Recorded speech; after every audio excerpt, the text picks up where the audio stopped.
తెలుగు రాష్ట్రాల కీర్తిని ఖండాంతరాలు దాటించిండు. ప్రజలందరూ ఆయన పాటల్ని పాడడం రాని వాళ్ళు కూడా పాడుతూ ఉంటారు, హమ్ చేస్తూ ఉంటారు. సో అట్లాంటి ఆయన విగ్రహం పెడితే తప్పేంటి, ఎందుకు పెట్టొద్దు?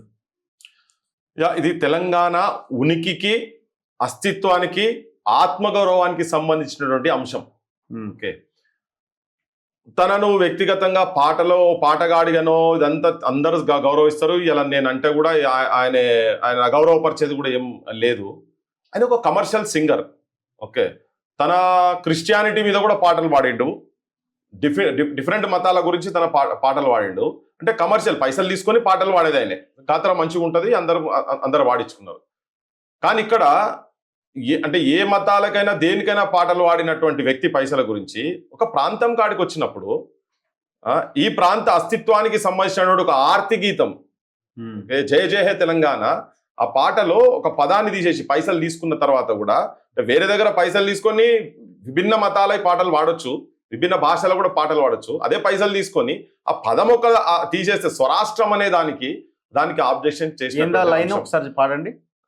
గోదావరి కృష్ణమ్మలు మన భీళ్లకు మల్లాలి, పచ్చని మాగాణాలతో పసిడి సిరులు పండాలి, సుఖశాంతుల తెలంగాణ సుభిక్షమయ్యుండాలి, స్వరాష్ట్రమై తెలంగాణ స్వర్ణయుగం కావాలి.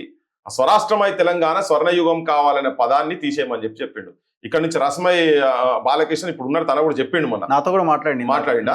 అదే, సో ఆయన ఆల్రెడీ నాకు ఇది ఎప్పటిది 2004 సంగతి నేను చెప్పేది. ఇప్పుడు 2004 వచ్చిండు ఆయన, చెన్నై దాకా పోయిండు పాపం, వాళ్ళ ఇంటికాడ కూడా పోయిండు, స్టూడియోకి పోయిండు. నేను ఇది చేస్తే పాడతా లేకపోతే పాడా అంటే ఇమీడియట్ గా అక్కడి నుంచి అందశ్రీ అన్నతో మాట్లాడితే బాలసుబ్రహ్మణ్యం కాదు, బాలసుబ్రహ్మణ్యం బాబు కూడా అవసరం లేదు, ఆ పదం మాత్రం నేను తీసేయని చెప్పని అన్నది కూడా ఉన్నది. ఓకే, అది వచ్చేసిండు, రిటర్న్ వచ్చేసిండు కదా, తన పాట వాడలేదు, పైసలు రిటర్న్ చేసిండు. ఓకే, దాని తర్వాత అదే ఆంధ్ర ప్రాంతానికి సంబంధించిన విజయనగరంకు సంబంధించిన రామకృష్ణ గారు వాడిండు ఆ పాట. ఈ రామకృష్ణ గారు చాలా మందికి తెలియదు పాపం, ఇప్పుడు ఆంధ్రాలో పట్టించుకుంటలేరు, తెలంగాణలో పట్టించుకుంటలేరు. ఆయనే సమకాలికులుగా ఘంటసాల వెంకటేశ్వరరావుకి ఈక్వల్ గా పాటలు పాడిండు. తర్వాత ఆయన చనిపోయిన తర్వాత ఈయననే టాప్ మోస్ట్ ఉంటుంది. నువ్వు ప్లే చేస్తా అంటే నేను కూడా చెప్తా, దీంట్లో ఉన్నది ఒక వీడియో. ఓ సాక్షి ఇంటర్వ్యూలో తను చెప్తాడు, ఎస్పి బాలసుబ్రహ్మణ్యం, నేను రామకృష్ణ గారితో పోటీ పడాలంటే కూడా నాకు కొంత ఇబ్బంది అయింది, ఆయన నాకన్నా పెద్ద సింగర్ అని చెప్పని లెక్కలనే మాట్లాడిన. అది ఆయన నోట్ తోటే ఉన్నది, నాకు ఎవరో పంపించారు అది. సో ఆ వ్యక్తి వాడితే అటువంటి వాళ్ళ ఒకవేళ ఇక్కడ పెడతా అంటే మాకేం అభ్యంతరం. మీరు రామకృష్ణ విగ్రహం పెట్టడం మీకేం ఇబ్బంది లేదు, నేను కూల్ పని చేస్తా అంటున్నా. 2 తట్టల మన్ను పోస్తా నేను. ఆడవాళ్ళు ఆయనకు జరిగిన వివక్ష తెలుసా, ఆయన తెలంగాణ పాట పాడతాడా అని. అసలు ఆంధ్రాలో ఎక్కడ కంప్లీట్ ఒక్క విగ్రహం కూడా లేదు. ఆయన అంత పెద్ద సింగర్ కదా, మరి పెద్ద సింగర్ ఆయన. బాలసుబ్రహ్మణ్యమే కితాబ్ ఇచ్చిండు. ఓకే, మరి తనది అక్కడ ఎక్కడ లేదు. రాజమండ్రిలో వాళ్ళ దోస్తులంతా కలిసి ఒక విగ్రహము, ఒక సెంటర్ కాడ విగ్రహం కూడలి దగ్గర పెడదామనంటే అన్ని రాజకీయ పార్టీలు ఒక్కటయ్యి వైఎస్ఆర్సీపీలను ఉసిగొలిపి ఆ ప్లేస్ అనేది పెట్టనీయకుండా రాజశేఖర రెడ్డి విగ్రహం పెట్టించిండు.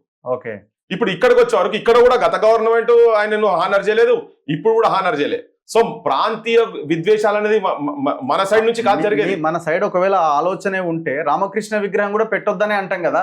ఒకవేళ ఆయన పాడా అంటే చెప్తాం కదా, మనకు ఆలోచన ఉండేది ఉంటే మనం అకామిడేటివ్ ఉన్నాం, మనకు ఆ బేసిజాలు లేవు కదా. అందుకే ఇలా 100 విగ్రహాలు వాళ్ళే వచ్చి ఇక్కడ వెలుస్తున్నాయి కదా. ఇంకొకటి ఇక్కడ ప్రధానమైన అంశం ఏంటంటే, ఇప్పుడు బాలసుబ్రహ్మణ్యం గారి విగ్రహానికి వచ్చిన తొందర ఏందో నాకు అర్థమైతే లేదు.